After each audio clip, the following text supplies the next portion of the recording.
Aizeberri aniztasun funtzionala duten pertsonentzako aizialdi elkarte bada.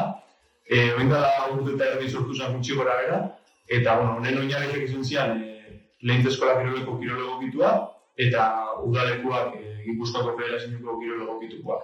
Eta bertan Inigo monitore ondio, eta kontura ginen honek, azte bukaretan, ikasle talde hundi batek aizialdia falta zebala, eta erak asko eskertuko zebela. Eta hortik sortu zen Aizeberriko hasiera. Bai, hori da. Azken finean, guazpatu txiki ezagutzen ginen ja, eta ikasle hauekin huelkartzen ginen eta pentsatzen ginen. Aniztasun funtzionala dauken ikasle gaztiak, ze falta jakue euren egunian.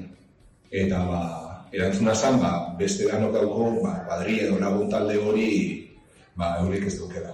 Euren aizialdia eta plan desberdinak itxeko eta lagun talde txuat eukitzea. En resumidas cuentas.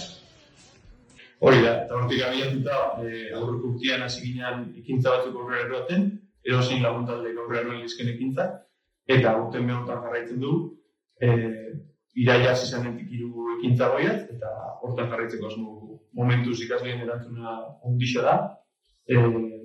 Danea Aizeberrin 40 ikasletik gora dozku apuntauta, eta hortan jarraitzen du lanean.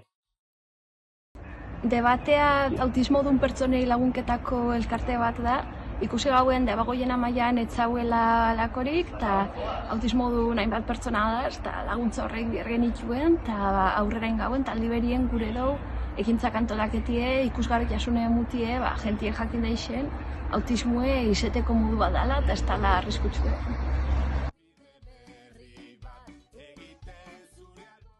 Guretzat biziposa da,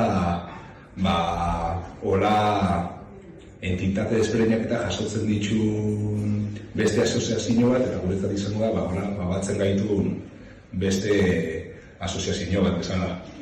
Hori da, guretzat kausa sozialak oso garrantzitsua dira, eta bizipozak horta bideratutako elkartetan batzen ditu, eta guztiontzat lagungarria. Bizipoza da, danok aukera berdinak aukitie, ekidadie berdintasune baino gehiago, eta danok inkluirute sentirutie eta inor baztertu ez izetie.